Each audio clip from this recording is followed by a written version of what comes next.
Brilhos coloridos e vibrantes de luz rosa e verde iluminam o céu noturno. Você está assistindo do seu quintal na Pensilvânia. Isso não é algo a que está acostumado, mas é muito provável que aconteça com mais frequência no futuro próximo, já que as luzes do norte, ou auroras boreais, estão se movendo para o sul. Elas aparecem como resultado de tempestades solares. O Sol é uma enorme bola de gases fundidos que estão constantemente em movimento. Então essas tempestades não são raras. Nossa estrela produz uma enorme quantidade de energia que vem em nossa direção e viaja como cargas elétricas a uma velocidade de cerca de 5 milhões de quilômetros por hora. Quando todas essas minúsculas partículas do Sol atingem a atmosfera da Terra, elas fornecem parte da energia aos átomos e moléculas em sua camada superior. Estes não podem suportá-la e a devolvem como luz. Você pode ver isso como auroras espetaculares em torno dos polos magnéticos dos hemisférios norte e sul. Se você as estivesse observando do espaço, elas se pareceriam com grandes figuras ovais. O brilho, as cores e as formas dependem da altitude em que as luzes são formadas e de quais partículas participam do processo.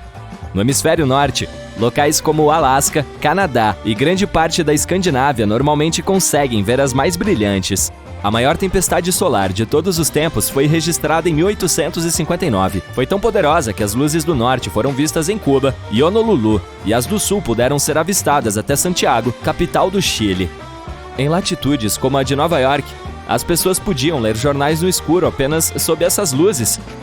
Se algo semelhante acontecesse hoje, teria causado um prejuízo de 1 a 2 trilhões de dólares. Com o aumento da atividade solar e da pressão dos ventos solares, as fronteiras do cinturão da aurora estão se deslocando para o sul. A atividade solar ocorre em ciclos, cada um deles com 11 anos de duração. Estamos agora no 25º, que começou em dezembro de 2019 e atingirá sua força máxima entre novembro de 2024 e março de 2026. Assim, as tempestades geomagnéticas ficarão mais fortes e provavelmente atingirão o nível G5. Essa é uma classificação de força. Para você ver a aurora boreal ao sul dos Grandes Lagos, uma tempestade deve ser classificada como pelo menos G3. As G5 serão capazes de produzir auroras que chegarão até a Flórida.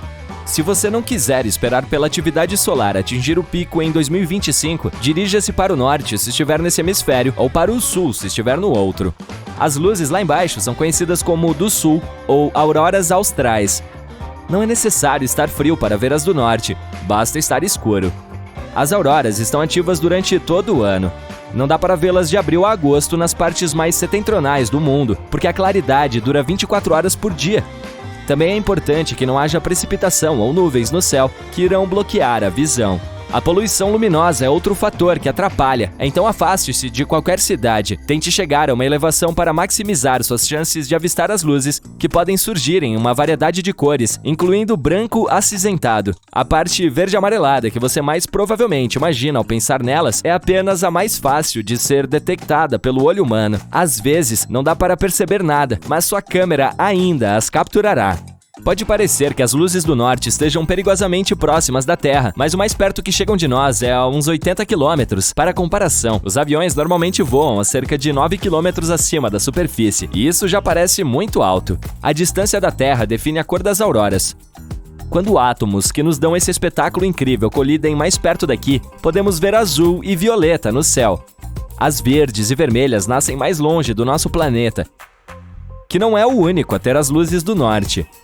Júpiter e Saturno possuem campos magnéticos fortes, e cientistas avistaram auroras lá em cima usando o telescópio espacial Hubble e as sondas Cassini e Galileu.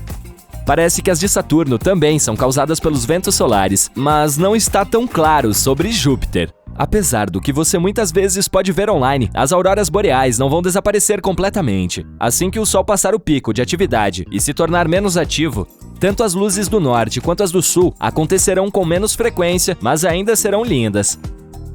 Outro belo fenômeno raro é chamado de flash verde. Isso acontece logo após o pôr ou antes do nascer do Sol, quando ele está quase totalmente abaixo do horizonte e a atmosfera da Terra dobra e espalha a luz dele. As pessoas geralmente o avistam sobre o oceano, e também pode ser amarelo, azul ou roxo. Cerca de uma vez por ano, é possível avistar um raro tornado de fogo nos Estados Unidos. Ele começa quando um vento forte pega calor de um incêndio, e é feito de chama ou cinzas. É diferente dos tornados regulares porque não se origina de ciclones. Os de fogo têm altura semelhante à da Torre Inclinada de Pisa. Ao contrário deles, os arco-íris de fogo ou nuvens arco-íris não causam nenhum dano, pois não tem nada a ver com o fogo. Só é possível vê-los quando o Sol está muito alto no céu e sua luz está passando por nuvens de gelo, por isso são bem raros. Os halos do arco-íris são igualmente únicos. Novamente, são necessários tipos específicos de cristais de gelo em nuvens para que a superfície da Terra curve a luz do Sol em um anel perfeito. A mesma coisa pode acontecer com a do luar. A única diferença é que os halos da Lua são geralmente brancos e os do Sol podem ser coloridos como um arco-íris. Um arco-íris branco é outra ilusão rara, criada desta vez pela neblina e pela água. Como um normal, é formado quando a luz está brilhando através de gotas de água. Ele perde a cor porque as gotículas de neblina são centenas de vezes menores do que as de chuva. Um arco-íris branco às vezes é confundido com um da Lua. Você pode avistá-lo durante a noite, já que a Lua o ilumina. É por isso que não é tão brilhante. Se você já viu um arco-íris invertido no céu, isso é um arco circunzenital. Na verdade, não é um arco-íris, mas um tipo de halo, como os que cercam o Sol ou a Lua. Esse fenômeno óptico é causado por cristais de gelo na atmosfera superior.